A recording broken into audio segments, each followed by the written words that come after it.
Hello friends.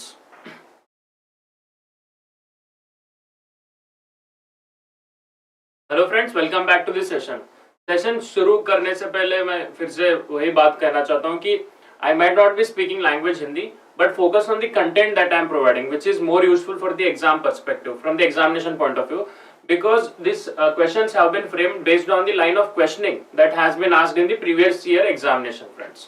So again in this session today we are going to discuss 10 most important MCQs.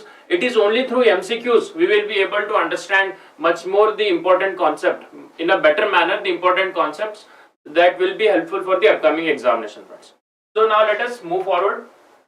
Let us move on to the first question of the day, which is the Basal Accord. So the question of the day, first question reads Basal Accord 3, Basal 3 Accord, or simply Basal 3, often seen in the news, seeks to, and the options given are, go through the options very carefully. First option says develop national strategies for the conservation and sustainable use of biological diversity, friends. Then the second option says improve banking sector's ability to deal with the financial and economic stress and improve risk management. And the option 3 or C says reduce the greenhouse gas emissions but places a heavier burden on the developed countries. And option 4 says, friends, transfer technology from developed countries to poor countries to enable them to replace the use of CFCs, that is chlorofluorocarbons, in refrigeration with harmless chemicals. So as Rajput has stated it as B, I would like other aspirants or other participants who are live in this session also to participate, so that you will be able to learn. Only when you take a proactive participation you will be able to learn better. So friends, keep typing in your responses, then we'll discuss the answer. Okay, Manu says it as B, that's good.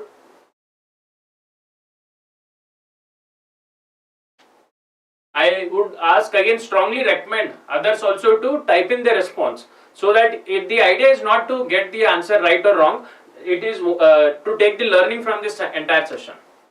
So friends, I think let us move on to the answer. The answer here is option B. Both Manu and Rajput have got it right, that's great. Nek Singh has also got it right, you are right, option B. So let me just give you what exactly is this Basal norms. The Basal committee, it was first constituted in the year 1974. 1974 by by the central bank governors of 10 countries. Its objective was to improve the quality of banking supervision worldwide. So there are 3 Basal norms till date. Basal 1, which was constituted in the year 1988. Basal 2 was constituted in the year 2000, and Basal 3 was constituted after the global financial crisis of 2008, and they had come into picture in 2010, friends. So what exactly is this Basal norms trying to achieve? If you have recall the global financial crisis of 2008, the huge banks of the country of USA had failed, then which crippled the economy of the entire world. So how now, in order to prevent the banks from failure, there are strict provisions or strict regulatory checks that are brought through this Basal 3 norms. So friends, remember these 3 Basal norms, and currently Basal 3 norms are in practice. So these are purely to keep the banks in check and prevent them from failing. So that was with respect to this question. Now let us move to the second question. So the second question of the day reads, the term marginal facility rate, marginal standing facility, focus on the word standing facility rate, and net demand and time liabilities, sometimes appearing in news, are used in relation to. Options are banking operation, communication networking, military strategies, supply and demand of agricultural products. Again, I would like all the aspirants who are present in this particular session to strongly take participation in this session and keep typing in your responses. Okay, Rajput has stated it as A, that's good. Anu Thakur has said it as A option as well. HAS aspirants, that's good. Right answer is banking operation, friends. You are right, everyone has got it right. So let us discuss what exactly is this MSF. I would like to ask, what is the current MSF rate? Does anyone know within this particular session? Irfan Khan has also got it right. That's good, Irfan. So anyone who is present within this particular session know what is the current MSF rate? Next thing has got it right. So friends, always remember there is an important term called policy corridor. Policy corridor. RBI, whenever it is trying to come up with any monetary policy suggestions, focuses on the policy corridor. It comprises of three elements. That is marginal standing facility at the top, repo rate in the middle term, then in the bottom or the lowest rung of this corridor we have standing deposit facility. So this is the policy corridor that the Monetary Policy Committee of RBI always keeps a check upon. So what exactly is the repo rate? So friends, the repo rate is the rate at which banks borrow from the RBI if they are in need of the funds. So this is the banks borrowing from RBI. And if banks have excess funds with them, then they will keep the excess fund with RBI and earn interest rate. And that is done through this facility known as standing deposit facility. So the current interest rate that is available if banks are borrowing from RBI is 4.40 friends. 4.40, and if they are keeping their deposits with the RBI, they will be earning 4.15%. See, suppose now there is a limit through which the banks can borrow under the repo rate mechanism. For example, if the entire banks of the Indian banking system can borrow cumulatively 100 crore, this is only example. So RBI sets a limit that all the banks can borrow only up to 100 crore. And if all the banks exhaust this limit, over and above, top of this is MSF. That is, this is an emergency borrowing from the banks from the RBI. And the interest rate is higher here. Current interest rate is 4.65%. I hope that is very much clear. The marginal standing facility is the emergency borrowing used by the banks from the RBI. And what is this net demand and time liabilities? 1 second. See, basically, as a depositor or as a customer of a bank, there are two types of deposit. One is the demand deposit. That is, you have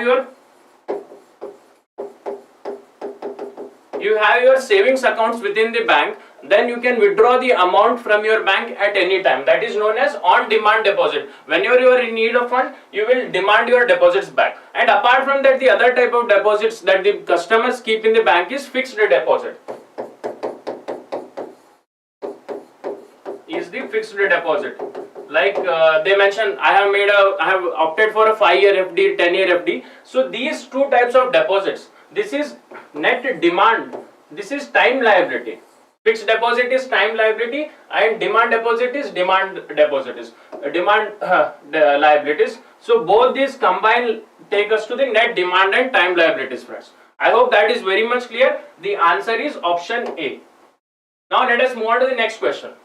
Priority sector lending by banks in India constitutes the lending to. Option A is agriculture, option B is MSME, option C is weaker section, and option D is all of the above. Irfan Khan, you are right. MSF rate is currently 4.65%.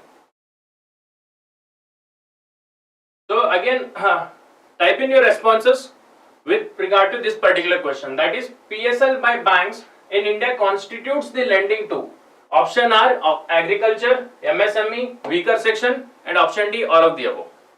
HPAS aspirant has said it as 3D. Anu Thakur has said it as D. That's good. Next thing, Irfan Khan, everyone has stated it as D. That's good. I would also like others to participate so that you will take in greater learning. Priyanka Devi has also stated it as option D. That's good. So friends, the right answer here is option D. Option D, exactly. Everyone has read. Now, can you tell me what is the target set for the banks to lend within this priority sector lending in the comment section below? What is the target? Pharmacy point has also got it right. So friends, within this PSL, the banks are supposed to lend 40% of their total deposits to this PSL sector, that is priority sector lending. And why do they banks are asked to do this particular priority sector lending? It is because these sectors or these sectors of the economy are very essential for the growth of an economy. If these sectors do not get the credit they are in need of, then the entire economy will suffer. Hence friends, the right answer is all of the above. Manu, it's 40%, not 60%. That is fine. So let us read more about what exactly is priority sector lending. See, the name itself says focus on the word. These are the important these are the different sectors of the economy, and when the word priority, it means these sectors have to be taken on priority basis and lent by the banks. So this is priority sector lending, and the target set is 40%. The banks have to lend 40% of their total deposits to this particular priority sector lending. First of all, in 1974, this limit was set at 33.33% as a share of priority sector lending, but this was later revised to 40%. And one more question can be asked, on the basis of suggestion of or recommendation of which committee was this figure revised? And the answer here is, friends, Dr. K.S. Krishnaswamy. And this is the current target, that is 40%, and these are the important sector, friends. Within that 40%, 18% has to be lent purely to agriculture. Do remember this also. Then small enterprises, weaker section, retail trade, micro credit, education loans and housing loans. So these are the different types of sectors that are to be lent by the banks and in the part of priority sector lending. So friends, now let us move on to the next question. What exactly is national income? So national income is dash, and the options given are net national product at market price, net national product at factor cost, NDP, net domestic product at market price, and the option D is national net domestic product at factor cost. So take your time and answer this particular question.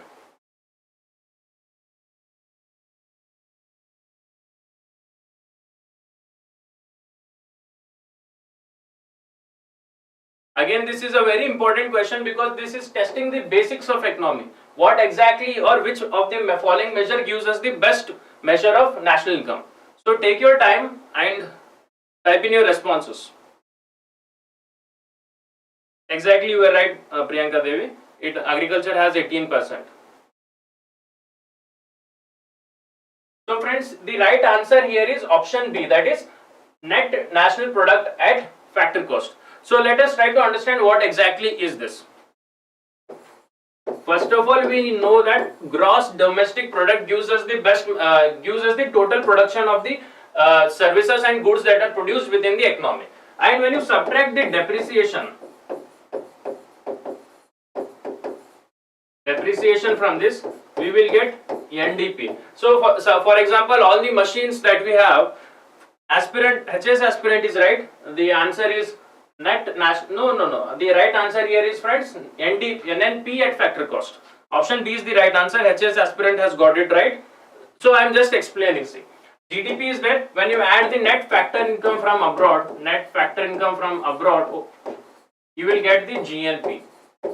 And GNP is a broad measure of growth because it takes into consideration all the residents of the country, as well as the people who are part of India but they are staying in other countries. So GNP is the broad measure.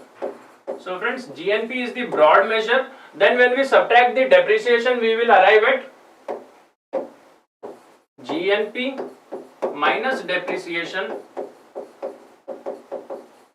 We will arrive at NNP, and that too at market price.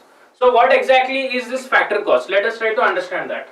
So there are four factors of production. For example, if you are trying to set up any firm within the country or at any place, there are four factors which are essential. One is land. You need land. Then you need labor for the production of any plan that you are trying to undertake. Then entrepreneurship and capital. See, first of all, you need land. Based on that, you will be setting up your firm. Then you need labor, and apart from that, you need capital or the funds in order to start the business, and the risk-taking ability, that is the entrepreneurship. And you will be paying rent on this particular land. You will be paying wages for the labor, and if you have borrowed the funds from any particular bank or any other source, you will be paying the interest rate towards it. And in the end, the entrepreneur or the person who is undertaking the entire business, he will take away the profits home. So friends, these are the four factors of production that you must be familiar within the economy. Okay, Rakesh Thakur, I will try to speak in Hindi in between as well. So ये चार factors of production होते हैं जो production of any firm, in order to set up any firm, ये चार factors of production होते हैं, and the type of payment you will be making towards them is rent for the land, wages for the labor, as I have stated this. Now take this, for example, let us presume that the actual cost of producing a certain output is rupees 100, which is given to all the different factors such as land, labor, capital and entrepreneurship, and the government imposes a tax worth 25 rupees on this output. Suppose you have come up with some steel product, and the government has imposed a tax worth rupees 25 on this output and sold in the market at rupees 125. So this is the market value of the output, and the factors of production is only 100 rupees. So now we subtract this indirect taxes from the that is out of 125 we subtract the tax that has been given to the government and arrive at NNP, that is factor cost, net national product at factor cost. So this because if you include the taxes that are paid to the government, that will not show the amount of production that is taking place within the economy. Exactly. Next thing, you are right. NLP, all the estimates of the GDP are released by the National Statistical Office, which is under the Ministry of Statistics and Program Implementation. So friends, now let us move on to the next question. Economic growth in country X will necessarily have to occur if there is a technical progress in the world economy, and the option B is there is a population growth in X, option C is there is capital formation of X, and option D is the volume of trade grows in the world economy. So take your time and try answering this particular question.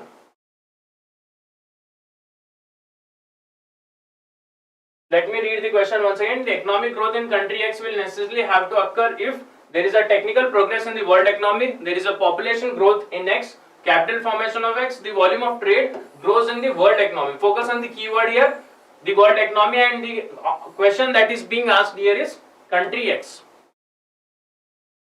HPAS aspirant says option C, Rajput says it as option C. That's good. Mansi Chaudhary says it as well, C. Irfan Khan, everyone has got it right, friends. The right answer is capital formation of X. So let me just give you. See, the best measure of GDP is taken as C plus I plus G plus NX, which is exports minus imports. So this is consumption expenditure. All the consumers who are part of the economy, the amount they are spending within the economy, this is consumption expenditure, this is investment expenditure, that is all the private firms or all the private firms that are investing in the economy. This is their expenditure. Suppose you plan to set up a steel plant tomorrow, then all the expenditure that you are making towards the, setting up that plant will fall under investment expenditure, and the government expenditure is also included. So friends, if you look at this, if you look at option A, the technical progress in the world economy, this is nowhere related to this particular aspect, and population growth is also nowhere related to GDP, and the volume of trade grows. Here there is an element of trade. There is an element of trade, that is export minus import, but it is the trade of that particular country X, and here the option given is world economy. Hence this option is also wrong, and the capital formation of X, which is I, if this is increased, and then there will be a growth in the economy. Hence friends, the right answer here is option C. I hope that is very much clear. Now let us move on to the next question.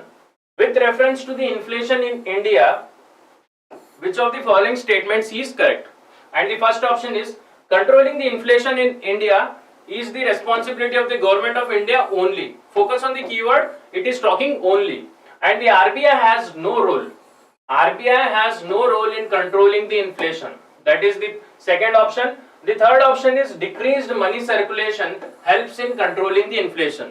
And the option D is increased money circulation helps in controlling the inflation. So friends, take your time and try answering this particular question.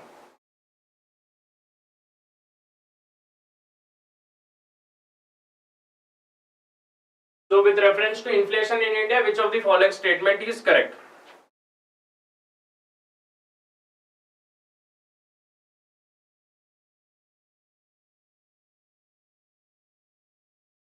Kindly participate in the session. If you are taking a proactive participation, then you will be taking a lot of greater learning from this particular session. And all the questions are very interesting. So Neelam Sharma has stated it as C, Nek Singh has stated as C, and Irfan Khan, everyone is saying it as option C. Friends, you are right. The right answer here is option C. So let me explain what exactly is inflation in a very simple manner. Suppose this is a packet of bread, only packet of bread within the economy.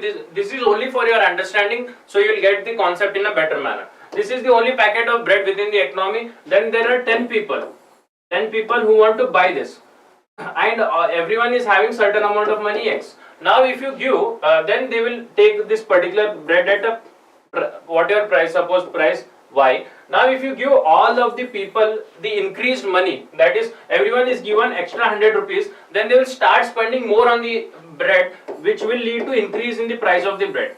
So friends, simple mathematics or simple economics says, if there is increased money circulation within the economy, if that there is a huge amount of money which is chasing a particular product, then it will lead to the increase in the price of that particular product.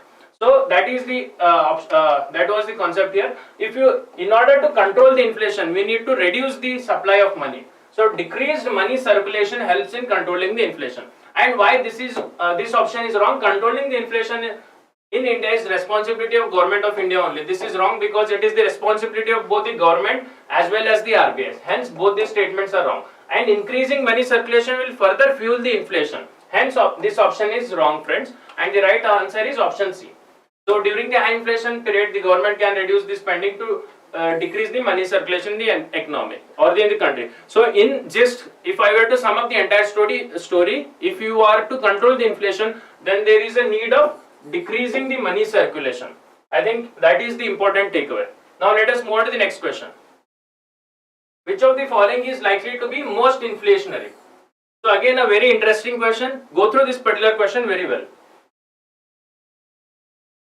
Exactly. I did not get what exactly are you asking, Mansi Chaudhary. So yeah, you are also saying that through tight monetary policy we can control the inflation. Exactly, you are right.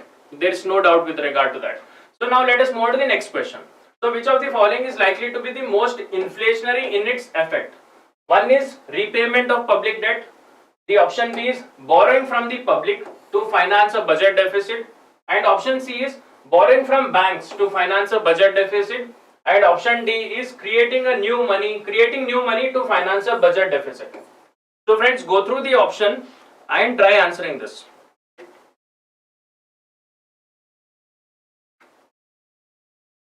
So what exactly is the answer? Is likely to be the focus on the word most inflationary.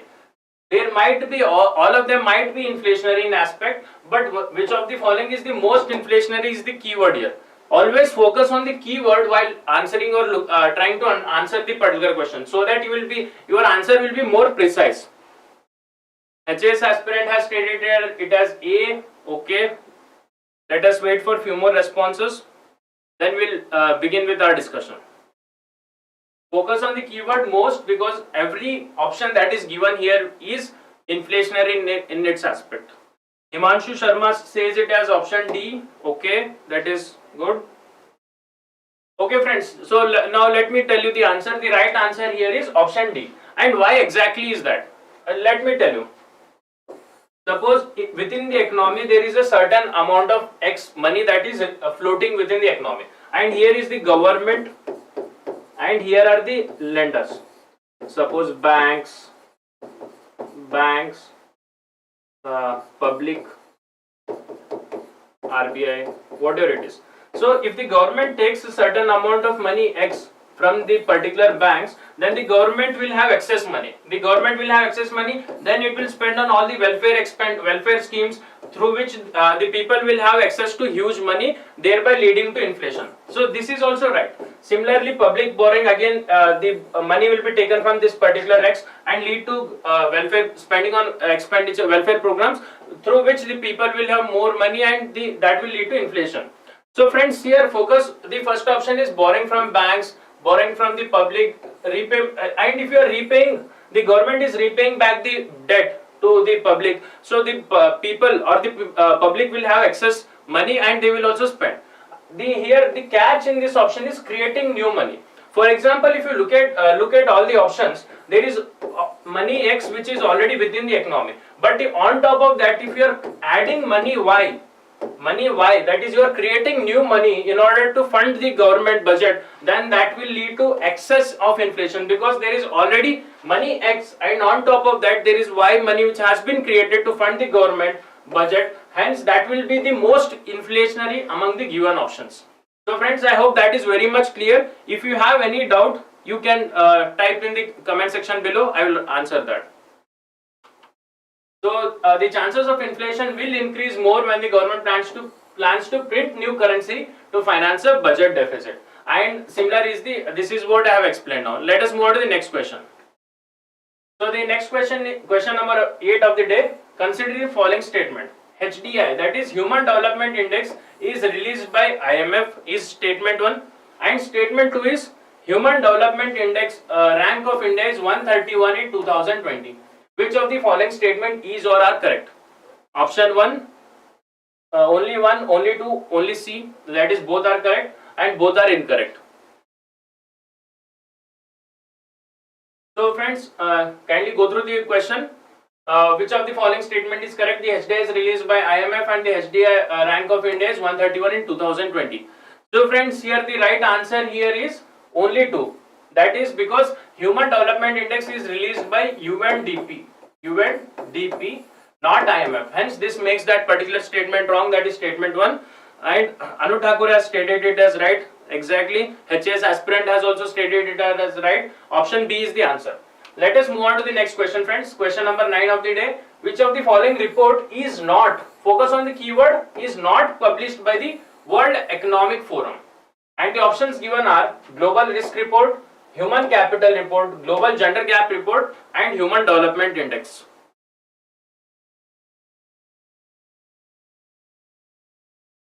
So, try answering this particular question. Which of the following is not published by the World Economic Forum?